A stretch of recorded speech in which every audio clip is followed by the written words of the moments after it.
Morning, Top Gun here, 3:30 a.m. on Monday, March 15th.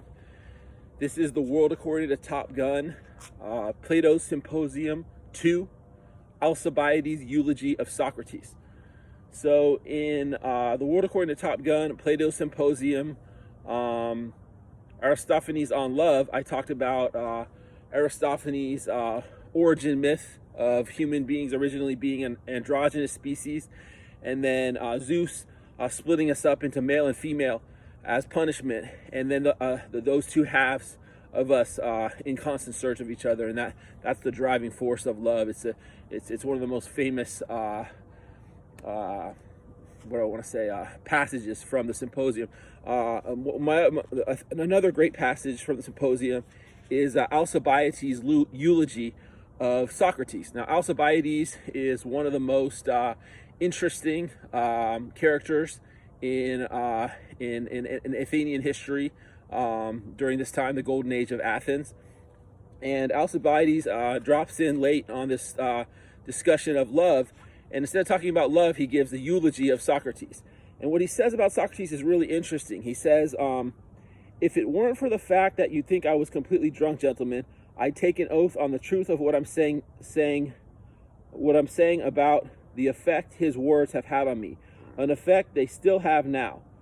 Whenever I listen to him, my frenzy is greater than that of the Corbantes. My heart pounds and tears flood out when he speaks, and I see that many other people are affected in the same way.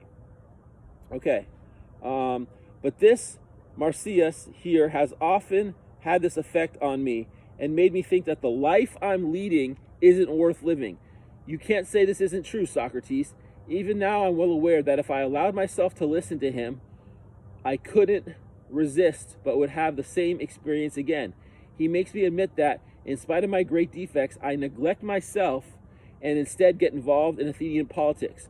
So I force myself to block my ears and go away, like someone escaping from the sirens, to prevent myself sitting there beside him till I grow old.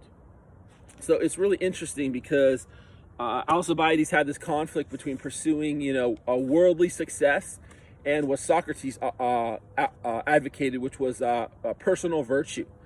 And Alcibiades seems to believe, intellectually at least, that Socrates' way of life was the right way, but he couldn't resist his desire for worldly success. And so there's this conflict.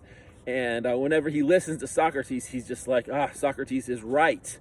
But he can't get himself to live that way, in the way that he believes is right, because of the honor and the acclaim that goes with worldly success. So it's a really interesting conflict that many of us have to wrestle with.